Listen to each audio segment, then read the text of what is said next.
Hi everyone, I'm Sharon and today we are doing a 3-day challenge on letting go.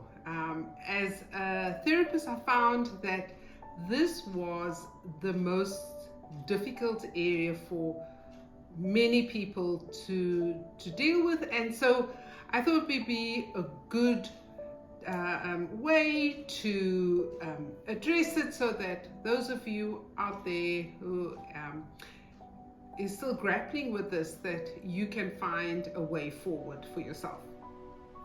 So let's get started. So I'm going to do 3 case scenarios. Each day I'll do a different case. And so today we'll be looking at Sandy and what's happening with Sandy. Sandy was feeling very lethargic. She was feeling tired. She didn't feel like doing anything. Definitely anything to do with fun was definitely out of the question. She wasn't eating well, and her friend circle started to pick up that something wasn't right. And Sandy just brushed it off and said, "Hey, I'm okay, I'm fine, it's nothing." Which is often the case, right?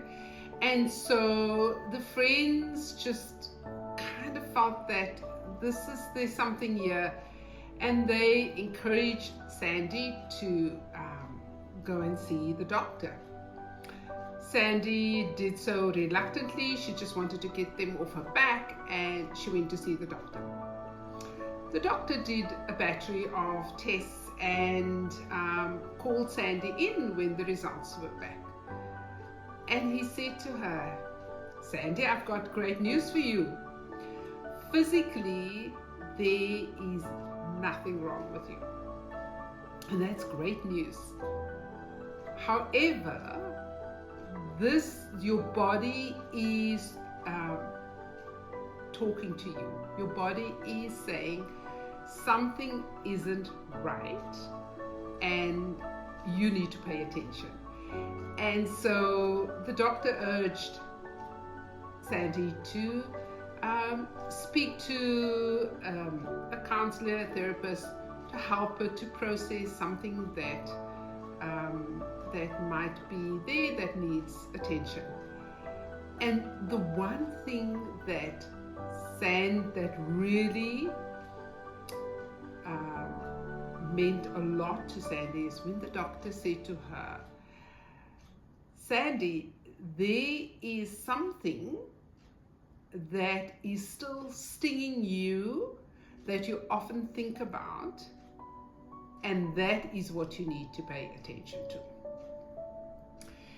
And when Sandy was walking back home from the doctor's office, she knew exactly what it was.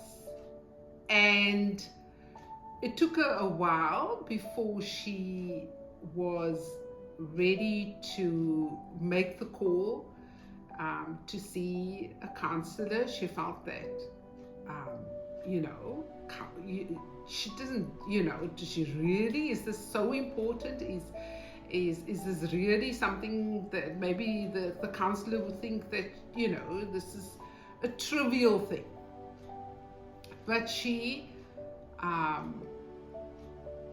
thought to herself, okay, I'm going to move forward with it. So she went to see the counselor, and as she was talking to the counselor,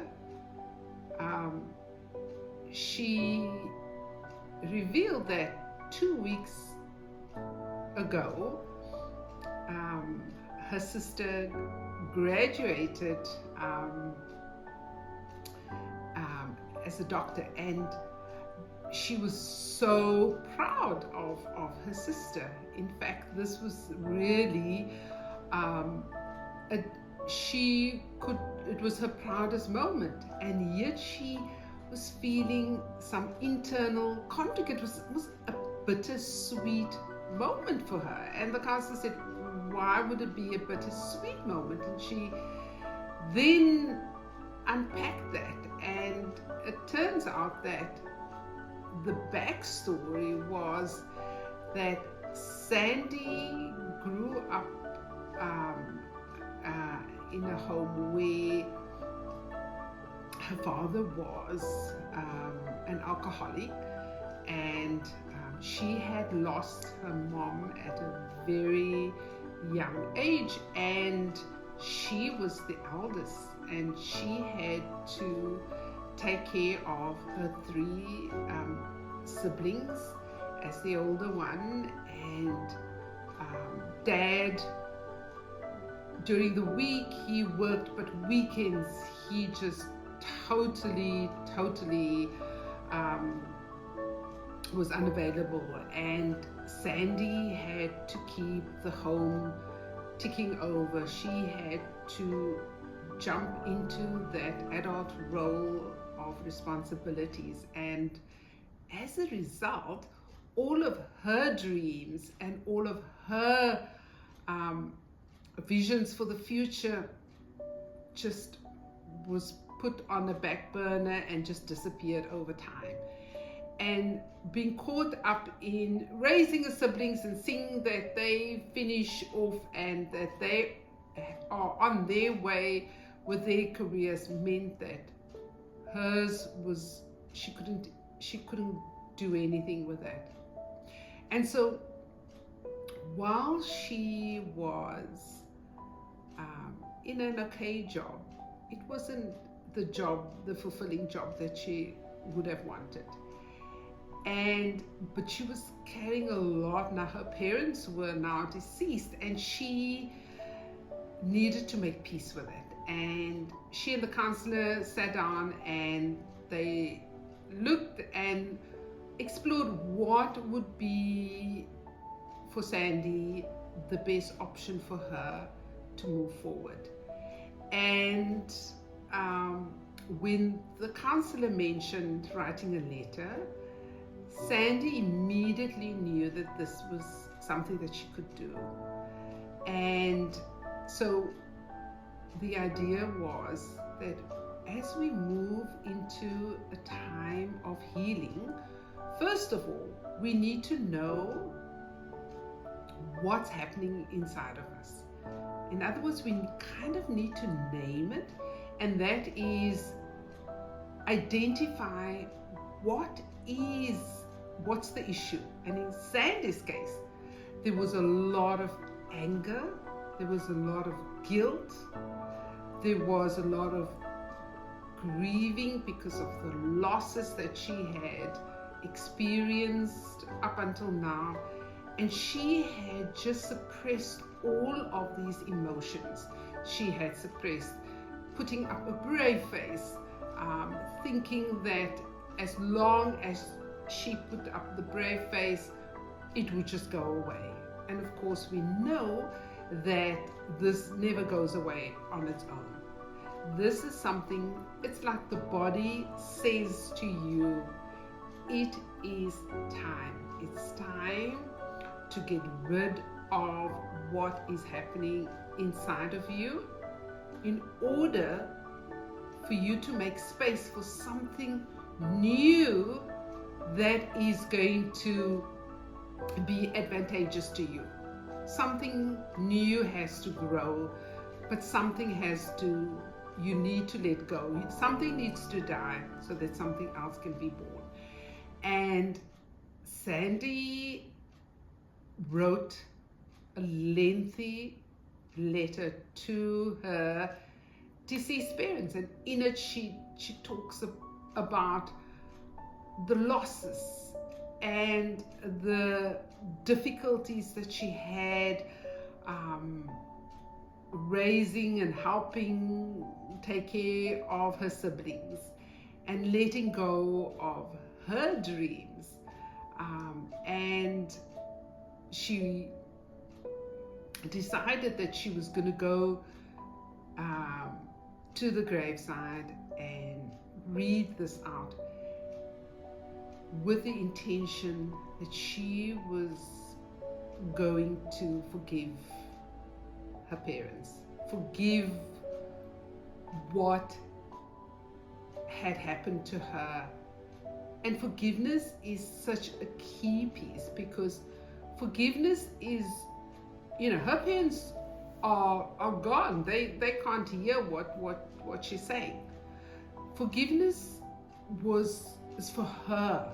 It's for her healing to take place.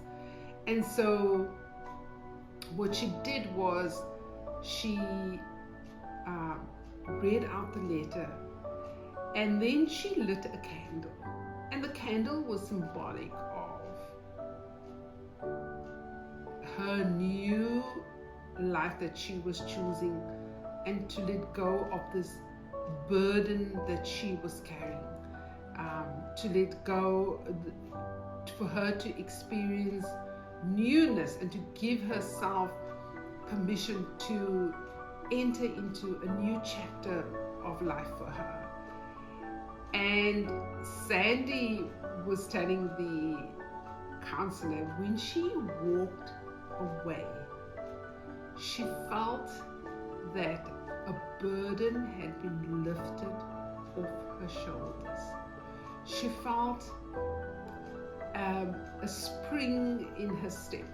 She felt light.